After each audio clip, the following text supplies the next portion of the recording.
చూసిన డాక్యుమెంటరీ బట్టి మీరు ఏం చెప్తారు? అందరికీ మొదట జై శ్రీరామ్ అండి. ప్రౌడ్గా అందరూ జై శ్రీరామ్ అనాలి.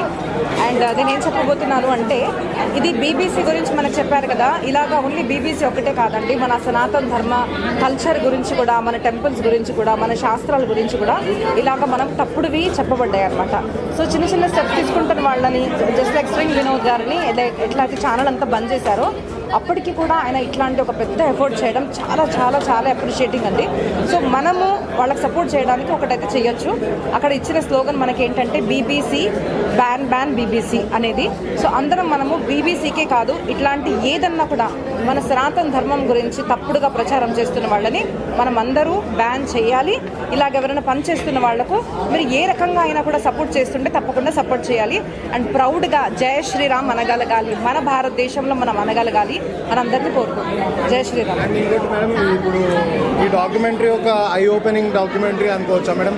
తప్పకుండా అండి. This is eye opening and రిజల్లీ గ్రేట్ ఎఫర్ట్ అండి. చిన్న చిన్న దానికి మనుషులు బయటకు రావాలంటే భయపడుతున్నారు. అట్లాంటిది బీబీసీ బిగినింగ్ నుంచి విత్ ప్రూఫ్స్ మొత్తం మాట్లాడారు. So it is very very appreciating.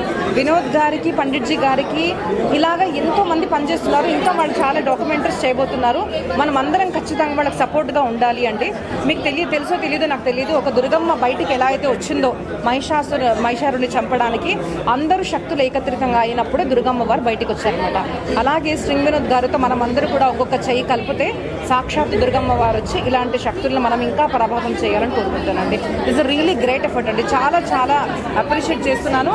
And I want ప్రతి భాషలో ఈ బీబీసీ ఆన్ ట్రయల్ అన్నది ప్రతి భాషలో రావాలి.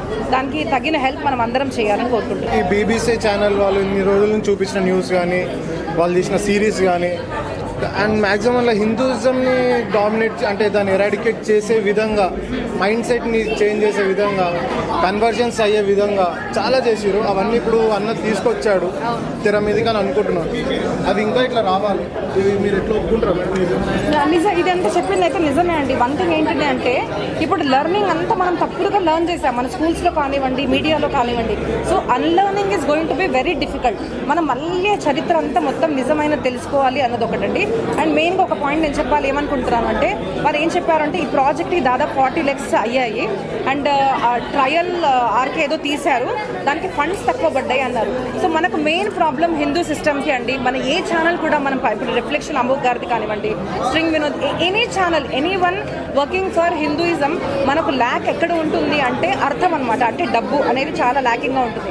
ఎందుకు అంటే మన దగ్గర మనకి ఏం చెప్పారు అంటే అర్థం అనేది తీసుకోవద్దు, డబ్బు తీసుకున్న వాళ్ళు బిజినెస్ చేస్తున్నారు అని చెప్పబడ్డాయి. బట్ నేను ఒక సనాతన ధర్మ ప్రవక్తగా ఏం చెప్తున్నానంటే, ధర్మ అర్థ కామ మోక్షాన్ని మనకు చతుర్విధ పురుషార్థాలు అది చెప్పారో, దాంట్లో అర్థము ఇస్ అ పురుషార్థ అండి. సో అర్థము ఉంటేనే మనం ఏదైనా చేయగలుగుతాము, దేశం కోసం, ధర్మం కోసం, పర్సనల్ డెవలప్మెంట్ కోసం. So please I request every one, ఇలాగా మళ్ళీ ఫండ్స్ తక్కువ పడి ఇట్లాంటి మంచి కార్యాలు వీళ్ళు చేయకుండా ఆపకూడదు. కాబట్టి 10 రూపాయలన్నా కానివ్వండి, ప్రతి ఒక్కరూ ఇట్లాంటి సంస్థలకు సహకరించాలి.